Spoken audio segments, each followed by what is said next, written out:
Quel mot? Gardez-vous d'inventer votre propre prière. Où seriez le chien qui court après sa queue?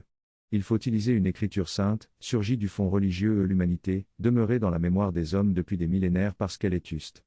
Je veux dire douée de sens multiples et ascendants, inépuisables.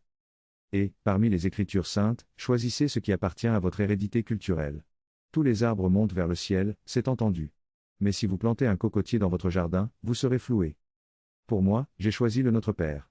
L'expérience m'y montre une signification humaine sans fond, une signification spirituelle sans limite. J'ai choisi cette prière.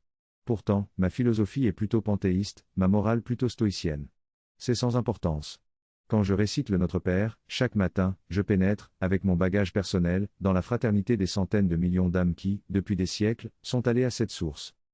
Il m'est indifférent que ma pénétration du sens, quand j'investis les mots de ma prière, soit ou non conforme à la théologie. Ce qui m'importe, c'est la densité, l'unité, la transparence de mon être quand je prie. Notre Père qui est aux cieux. J'ai la perception sensible de la puissance créatrice des mondes, le souffle même de la vie, ardent et venu de loin. Que votre volonté soit faite, que votre règne arrive, sur la terre comme dans les cieux. La destinée universelle. La germination de la lumière dans la matière et dans les créatures, sur cette terre et ailleurs. L'incarnation progressive de l'Esprit dans toute la création et à travers moi. Donnez-nous aujourd'hui notre pain quotidien. Que ce jour, comme chaque jour, me garde dans le désir de densité, d'unité, de transparence. Que ce jour, comme chaque jour, me donne de la conscience élargie. Que je conserve chaque jour, fût-ce en des instants brefs, l'allégresse d'exister, cette allégresse au-delà de tout. C'est la nourriture essentielle.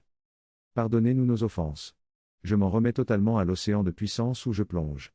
Qu'il me lave et me porte. Que tous les moments de l'existence, de si loin les plus nombreux, où je suis dans l'opacité, la dispersion, la mécanique, la bête, que tous ces moments soient effacés. Que cette prière fasse comme s'ils n'avaient pas été. Comme nous pardonnons à ceux qui nous ont offensés. Que tout ce qui m'est ennemi, dans le monde et les êtres, repose dans la paix où je suis.